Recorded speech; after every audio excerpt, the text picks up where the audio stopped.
in this video, I hope to bridge the gap between Origami and totally accurate Bob Ross simulator. That's what the B stands for. Believe it or not.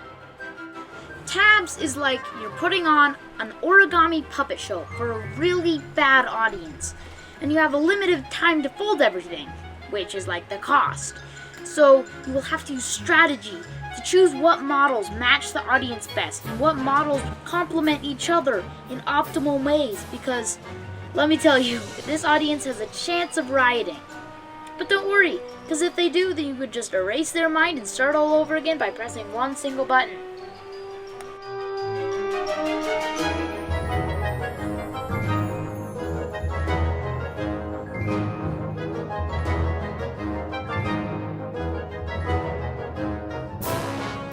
One thing I didn't mention yet is that all of the models that you have access to come from one book.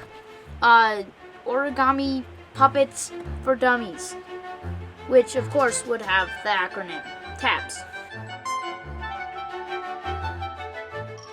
The book is divided into chapters, each one representing a different faction, and each one has a different base.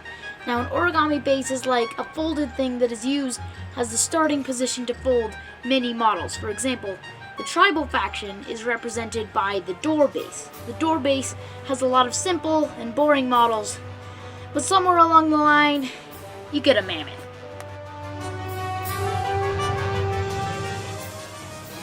The halfling is like the kite base.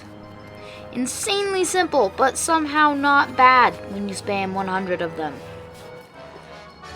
The Monkey King looks small and insignificant at first, but then it grows until it's unstoppable. It starts out as one flap, and then becomes 4 flaps. And the Reaper snatches the audience's attention and forces them to write a 5-star review on Yelp. I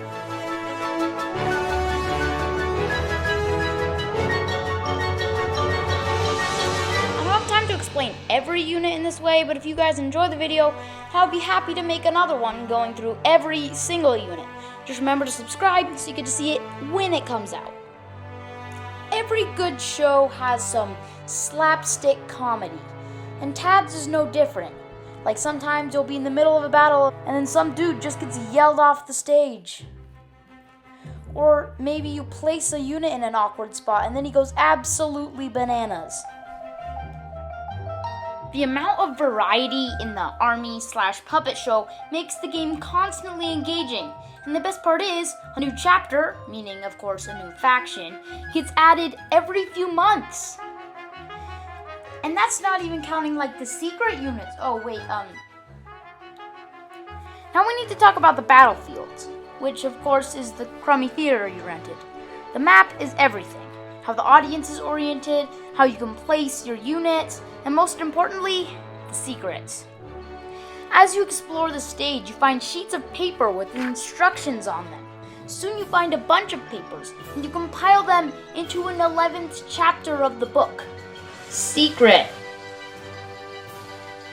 Now the secret faction has some of my favorite units, like the cheerleader, which makes all the other units OP, or the ice giant, which is one of the most expensive units, but it's probably the strongest. There's also a sandbox mode where you get as much time as you want to fold your army, which is basically like an infinite cost. You also get to customize your entire audience. Like you could do the craziest things with totally unbalanced things, or maybe actually some accurate battles, like the title is supposed to say.